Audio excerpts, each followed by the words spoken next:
Um replicante, Ferris Bueller e a Mulher Gato, dirigida pelo pai do Superman? Temos. Matthew Broderick, a pickpocket who thought that anything was better than prison. Olá, eu sou Edu Schneider do Cashback e hoje nós vamos voltar ao ano de 1985 para falar de O Feitiço de Áquila, Lady Hawk no original, dirigido por Richard Donner. Como eu falei, o pai do Superman, dirigiu o primeiro Superman, diretor de Máquina Mortífera, dos Goonies, que inclusive ele dirigiu no mesmo ano desse filme, e com um elenco maravilhoso que a gente vai discorrer aí durante o vídeo. E aí eu queria abrir a nossa conversa contando a minha primeira experiência com esse filme, que foi muito inusitada. Eu não assisti esse filme no cinema, eu assisti os Goonies, mas O Feitiço de Áquila eu não assisti no cinema. Como que eu fui assistir? Minha mãe era assistente social do Sesc e eu fui para uma colônia de férias em Petrópolis. Petrópolis, uma cidade serrana aqui do Rio de Janeiro, e eu fui para essa colônia de férias do Sesc. E no meu grupo só tinha meninos de 12 anos. Só que tinham diversos outros grupos. Tinha um menino que ainda não era alfabetizado. E aí teve uma sessão de cinema nessa colônia de férias. Qual o filme que eles foram exibir? Feitiço de Áquila. Foi quando eu vi o filme a primeira vez. Só que aí teve esse fato inusitado. Esse menino, muito pequeno, ainda não sabia ler, eu tive que ficar lendo todos os diálogos para ele, porque ele não conseguia ler na tela. E aí eu não consegui ver o filme direito. Eu só fui ver com detalhes depois, alugando no VHS. E aí se tornou um dos meus filmes queridinhos dessa época, junto com A Princesa Prometida, de 1987.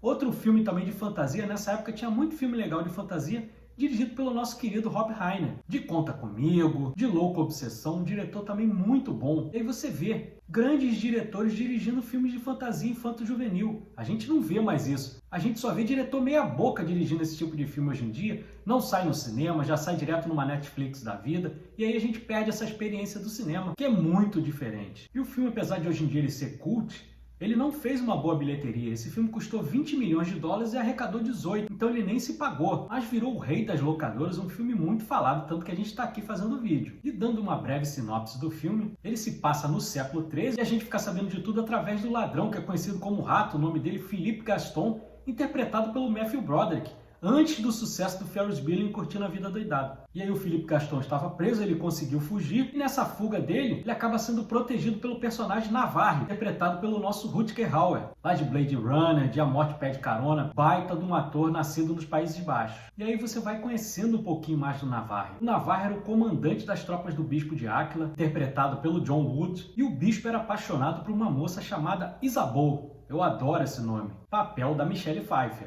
que vinha estouradaça de Scarface. Só que Navarre e Isabeau tinham um romance escondido. E um dia o monge beberrão Impérios, interpretado pelo Leo McKern, acaba dando com a língua nos dentes. O bispo fica sabendo, fica enfurecido, já que ele era apaixonado pela Isabeau, e lança um feitiço sobre o casal. Eles acabam nunca conseguindo se encontrar. De dia, Isabeau se transforma num falcão e à noite Navarre se transforma num lobo. E o pior, se Navarre cismar de matar o bispo, o feitiço não pode ser desfeito. Como eu falei na excelência da parte técnica desse filme, além do Richard Donner, nós temos a trilha do Andrew Powell. Ela mistura uma música moderna utilizando muito sintetizador, com música sacra, com canto gregoriano, então fica muito interessante ali a trilha desse filme. E agora um dos pontos mais altos desse filme é a fotografia. A fotografia fica a cargo a nada mais, nada menos do que Vittorio Storaro, um dos maiores fotógrafos do cinema, que trabalhou durante muito tempo com Bernardo Bertolucci. Fez a fotografia do polêmico Último Tango em Paris, ganhou o Oscar com ele no Último Imperador, e também fez a fotografia de Apocalipse Now. Olha o calibre do fotógrafo desse filme. Não tinha como dar errado. E aí eu queria fazer uma retificação do erro que eu cometi lá no meu vídeo de Munique. Na hora que eu estava falando de parcerias, eu acabei na hora citando o Vittorio Storaro com parceria com Fellini. Não, é com outro diretor, é com Bernardo Bertolucci. Então eu queria fazer essa retificação, inclusive, naquele vídeo passado. Na hora de falar os nomes, eu acabei me confundindo. Outro fato também muito interessante desse filme é que ele é uma parceria da Fox com a Warner. A última vez que isso tinha acontecido foi no Inferno na Torre, lá de 1974. Então nós temos a Warner distribuindo nos Estados Unidos e a Fox distribuindo ao redor do mundo. Mas aí tem um fato curioso em relação à divulgação desse filme. A Warner estava divulgando como se fosse uma história baseada numa fábula que já existia. E não, ela foi criada pelo roteirista Edward Kimara. E aí ele ficou possesso da vida, não queria mais trabalhar com o filme. Aí foi preciso chamar outros roteiristas. E aí acabou entrando no projeto um homem chamado Tom Mankiewicz. Associou o nome filho de Joseph Mankiewicz, que dirigiu diversos filmes, entre eles Cleópatra, e sobrinho de Mank, Inclusive teve filme do David Fincher, interpretado pelo Gary Oldman, e que foi o roteirista de Cidadão Kane. No filme também tem no elenco de apoio o Alfred Molina novinho, interpretando o César, um personagem também muito interessante ali, importante para a trama em determinado momento. E aí tem um fato curioso, porque quando o Richard Donner foi convidar o Rutger Hauer para participar do filme, na ligação ele falou: eu só preciso que você me arrume uma vaga na garagem de 20 metros, porque eu vou levar o meu trailer. E aí o Richard Donner achou que era uma brincadeira, porque normalmente os atores têm essa vaidade, ele achou que era uma brincadeira do Rutger Hauer. Nada. O Rutger Hauer realmente trouxe um trailer de 18 metros, que ele próprio tinha construído, e ele ia dirigindo pela Europa, e foi onde ele chegou no set de filmagem. O figurino do filme também é um ponto alto, agora ele não é perfeito.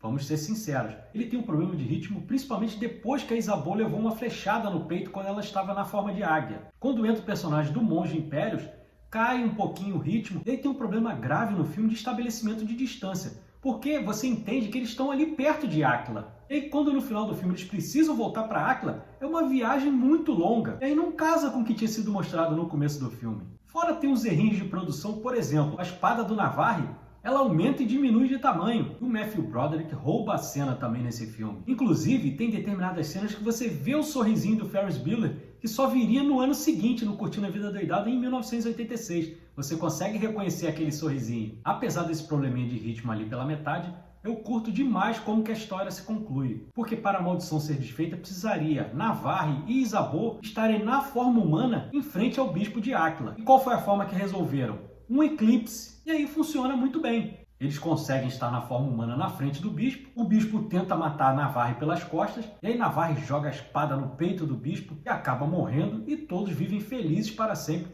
como um filme de fantasia deve ser. Mais uma vez aqui frisando, o que me chama mais atenção nesse filme é a qualidade dele para um filme de fantasia, que normalmente é negligenciado porque é uma fantasia infanto-juvenil, e você tem um elenco de peso. Você tem uma parte técnica muito boa, você trazer o fotógrafo de Apocalipse Now, fazer uma trilha super criativa. O roteiro tem uma barriguinha, vamos ser sinceros, até por conta do Eduardo Kimara ter se afastado do projeto e outras pessoas precisarem botar a mão no roteiro, mas ele funciona muito bem. É um dos meus queridinhos ali dos anos 80. Agora eu queria saber de você. Você curte o Feitiço de Áquila? Ou não curte? Acha que já ficou datado? Eu curto bastante, adoro o Rutger Hauer. Gosto demais da Michelle Pfeiffer e do Matthew Broderick, nem precisa dizer, é o nosso eterno Ferris Bueller. Mas se você gostou desse vídeo, deixa o like, inscreva-se no canal do Cashback. Nós temos conteúdo de cinema de domingo a domingo, eu faço shorts diários, tem o nosso podcast toda quarta-feira, 8h45 da noite, episódios mais longos de 1 hora, tem meus vídeos de segunda a sexta, cubro cabine de imprensa. Hoje, por exemplo, estarei na cabine de imprensa de Missão Impossível, o acerto final, e vamos trazer conteúdo também do filme. Então a gente fala de filmes antigos, de filmes novos, tem para todos os gostos aqui no Cashback. Muito obrigado a você que ficou até aqui, um grande abraço e um ótimo final de semana. Valeu!